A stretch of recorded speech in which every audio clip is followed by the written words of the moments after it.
Terima kasih Yang Berhormat Datuk Speaker. Terima kasih Bukit Ambon. PBA selaku operator loji rawatan air telah merekodkan bahawa kapasiti harian pengeluaran air terawat di loji rawatan air Sungai Dua adalah di dalam purata 983.4 mld. Ini berdasarkan tahun lepas. Berikut adalah rekod kapasiti efektif air bulanan di empangan air hitam dan Teluk Bahang berdasarkan rekod bacaan pada setiap hujung bulan. Saya ingat ini dalam jadual, banyak perangkatnya saya bagi dekat Yang Berhormat lah, saya tulis. Tapi yang terkini saya baca untuk Oktober, air hitam 81.5% dan Teluk Bahang 94.4%. Yang saya tahu sekarang ni dah meningkat lagi lah.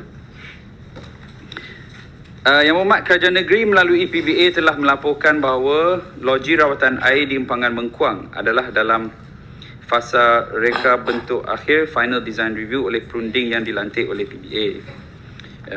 Perubahan kepada reka bentuk asal dilakukan agar loji rawatan air baru di Bengkuang adalah berdasarkan konsep taman ataupun yang PBA nak panggilnya Bengkuang Park, mempunyai nilai estetik dan juga mesra alam. Perubahan reka bentuk ini dilakukan tanpa mengabaikan objektif sebenar LRA Bengkuang, iaitu untuk menghasilkan 114 mld air terawat. Manakala projek pembinaan kerja-kerja penyaluran air mentah dari stesen pam Mak Sulong ke terusan Sungai Dua sudah siap dalam testing and commissioning seperti saya lapor tempoh hari, dan ini akan dijangka untuk meningkatkan kapasiti air kita untuk menyalurkan kepada LRA Sungai Dua sebanyak 600 mld lah. Yang Berhormat, selain daripada itu, Kerajaan Negeri sedang terus mendesak Kerajaan Persekutuan untuk melaksanakan fasa 2C, iaitu baki 400 mld dan juga untuk membina rumah pam baru, iaitu rumah pam Lahak Yoi.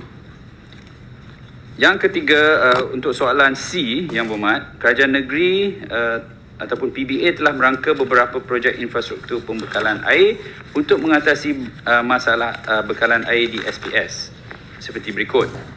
Yang pertamanya, loji rawatan air mudah alih Taman Sungai Duri Indah dalam fasa pengujian.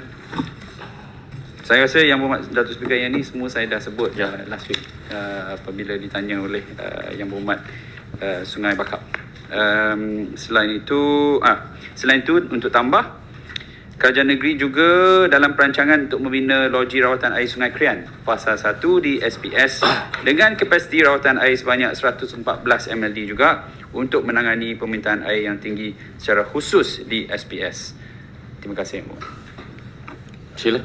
Terima kasih Datuk Speaker, terima kasih jawapan daripada Tanjung Bunga. Kita sedia maklum bahawa projek air Perak Pulau Pinang hanya dapat beroperasi lah dalam tempoh 10 tahun akan datang sekiranya semua rundingan berjalan lancar. Namun begitu, Pulau Pinang terutamanya sebelang Perai Selatan pada ketika ini dan juga 10 tahun akan datang menghadapi isu kekurangan air. Sehingga pada ketika ini ulasan PBA menjadi penentu dalam kelulusan permohonan kebenaran merancang dalam pembinaan kilang atau projek perindustrian di seberang Perai Selatan, terutamanya di Batu Kawan, sebelum kita kemukakan permohonan kebenaran merancang di BKIP 2 dan BKIP 3. Dalam jawapan Tanjung Bunga sebentar tadi bahawa kita masih lagi menunggu kelulusan pihak persekutuan tentang projek rumah pam di Lahak Yoi fasa 2C.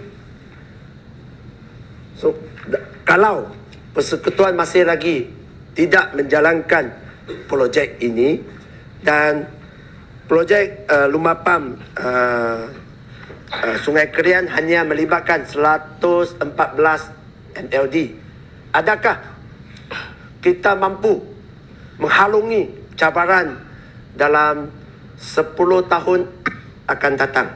Selain daripada perincian status ni penaktarafan kecil lah di SPS ini, apa cara lain untuk kita menghalungi cabaran ini? Sekian, terima kasih. Terima kasih Yang Berhormat Bukit Tambun.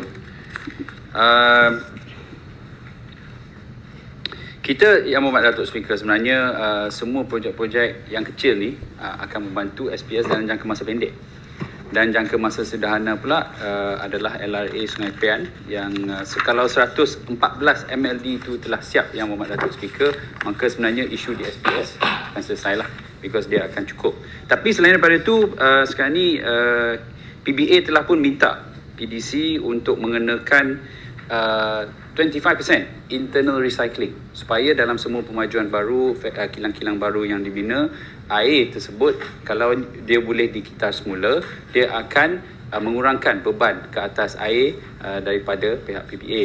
Ini akan membantu untuk mengurangkan. Dan pada masa yang sama, kita ada projek-projek yang saya telah sebut tadi, yang dalam penggulungan minggu lepas pun ada sebut, bukan penggulungan tapi dalam menjawab soalan lisan minggu lepas pun ada sebut. Selain daripada itu, kita ada Bukit Pancor yang sudah bermula 10 MLD, dan juga projek-projek lain yang tadi yang Berhormat pun sebutlah. Loji rawatan air Mengkuang juga akan membantu. Itu adalah tambahan 114 MLD. Yang saya tak sebut dalam jawapan saya tadi adalah loji rawatan air yang dicadangkan di Sungai Muda juga. Jadi 3 loji rawatan air 114 MLD sedang dirancang oleh Kerajaan Negeri. Ini Sungai Dua pula akan dinaik taraf, yang tu akan menambah juga dalam 100 MLD. Jadi kita boleh melihat dalam jangka masa pendek ke sederhana, tambahan sebanyak 3 hingga 400 MLD. Yang ni sebenarnya sudah cukup untuk meet our demand sehingga tahun 2030. Terima kasih Yang Datuk Speaker. Terima kasih. Maka ahlian Yang Berhormat 1 jam 30 minit untuk